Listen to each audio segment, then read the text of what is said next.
जैतून के दरख्त गर्म आबो हवा में अच्छी तरह उगते हैं, खुश्क साली को बर्दाश्त करते हैं और ठंड के लिए इंतहाई हसास होते हैं। इसका मतलब है कि वो इलाके जहाँ गर्मियाँ गर्म और खुश्क हों, सर्दियाँ निस्बतन ठंडी हों, जैतून की काश्त के लिए मौजू हैं। जैतून के पौधों को बहुत कम पानी की ज़रूरत होती है, इसलिए वो ज़िंदा रह सकते हैं। जैतून के दरख्त खुश्क साली के खिलाफ मुज़ाहमत करने वाले दरख्तों में शुमार होते हैं, लेकिन जैतून का दरख्त सहराई पौधा नहीं है।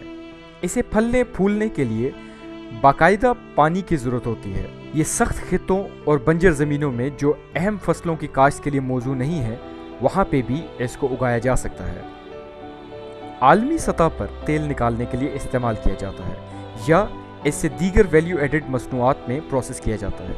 जैतून विटामिन ई और दीगर मुख्तलिफ एंटीऑक्सीडेंट से भरपूर होते हैं, जो इसे जैतून का एक मिसाली जुज़ बनाता है। जैतून का फल चूँकि अपने कड़वे जायके की वजह से अपने खाम शक्ल में खाने के काबिल नहीं है, इसलिए तेल में तब्दील किया जाता है, जो ज़्यादातर खाने पकाने के मकासद के लिए इस्तेमाल होता है या टेबल ऑलिव के तौर पर अचार, सलाद और दीगर पकवान में। स्पेन, इटली, तुर्की, यूनान और मराकश दुनिया में जैतून की पैदावार में सर फहरिस्त हैं। स्पेन जैतून का सबसे बड़ा प्रोड्यूसर है, जिसकी सालाना पैदावार 9.8 मिलियन टन है। इसके बाद इटली और मराकश हर साल बिलतरतीब 1.87 और 1.56 मिलियन टन पैदा करता है। इनका जिक्र करना इसलिए ज़रूरी है कि जैतून की काश्त के लिए पाकिस्तान में मौजूदा रकबा स्पेन से ज़्यादा है। आलमी जैतून के तेल का 75% से ज़्यादा सप्लाई स्पेन कर रहा है।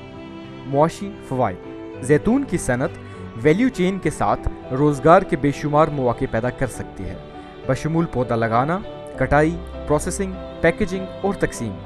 जैतून की एक कामयाब सनत के साथ पाकिस्तान जैतून के तेल और इससे मुतल्लिका मसनूआत की बैनुल अक़वामी मार्केट तक रसाई हासिल कर सकता है, जिससे ज़र मुबादला कमाया जा सकता है। जैतून की काश्त पाकिस्तान के ज़रई शोबे को मतनू बना सकती है, रवायती फसलों पर इन्हिसार कम करके किसानों के लिए आमदनी का मुतबादिल ज़रिया फराहम कर सकती है। जैतून के दरख्तों की उम्र लंबी होती है और एक बार पुख्ता होने के बाद वो कई दिहाइयों तक जैतून पैदा कर सकते हैं, जिससे किसानों के लिए आमदनी का एक मुस्तहकम जरिया यकीनी बनता है।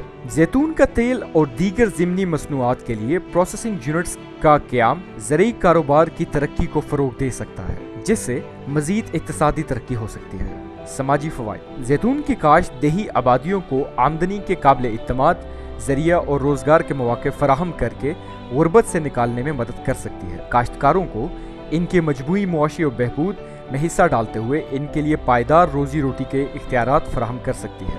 जैतून के दरख्त कार्बन सिंक के तौर पर काम करते हैं, मौसमियाती तब्दीली के असरात को कम करने और माहौलियाती इस्तेहकाम को फ़रोग़ देने में मदद करते हैं। जैतून की काश्त की तारुफ के लिए तरबियत और इल्म के इश्तराक की ज़रूरत है, जो मकामी किसानों की महारतों को बढ़ा सकती है और ज़रई तरक्की को फ़रोग़ दे सकती है। जैतून की काश्त के कामयाब मंसूबे दही इलाकों में बुनियादी ढांचे और खिदमात की तरक्की का बायस बन सकते हैं, मुकामी आबादी के हालात ज़िंदगी को बेहतर बना सकते हैं। पाकिस्तान में जैतून की काश्त के लिए वाफिर अराज़ी मौजूद है कि सख्त टोपोग्राफी की वजह से ज़ेर इस्तेमाल नहीं है, लेकिन रिसर्च से साबित हुआ है कि जैतून की काश्त के लिए वो मिसाली हो सकता है। नतीजे के तौर पर नज़रिया में ऐसी बंजर ज़मीनों पर जैतून की अफजाइश, जहाँ मौसमी हालात और दीगर अवामिल दीगर अहम फसलों की काश्त के हक़ में नहीं है, इक़्तिसादी, समाजी और माहौलियाती फ़वाइद इस्तेमाल किए जा सकते हैं। जैतून के तेल की कम से कम मौजूदा जैतून के तेल की बढ़ती हुई खपत अब भी तजारती मौके फराहम करती है। दरामद शुदा जैतून का तेल बरामदी मंडियों में भी अपना नाम कमाया जा सकता है। ये देखना हौसला अफजा है कि आलमी सतह पर जैतून की पैदावार और इस्तेमाल के बढ़ते हुए रुझान के साथ हुकूमत पाकिस्तान ने पसमानदा इलाकों में जैतून की अफजाइश के लिए सरगर्म इक़दाम उठाया है। पाक ऑलिव जैसे प्रोजेक्ट्स ने जैतून की आगाही के अंदर दिन दुगनी रात चुगनी तरक्की की है। इन तमाम फ़वाइद के बाद ये हमारे लिए ज़रूरी हो गया है कि हम अपने गैर काश्ता रकबों को जैतून के साथ सरसब्ज़ करें, फ़िज़ाई आलूदगी से छुटकारा पाएँ, क्योंकि बहुत से कीमती राज इस कदीमी हिकमत में मौजूद हैं। आपकी तवज्जो का बहुत शुक्रिया।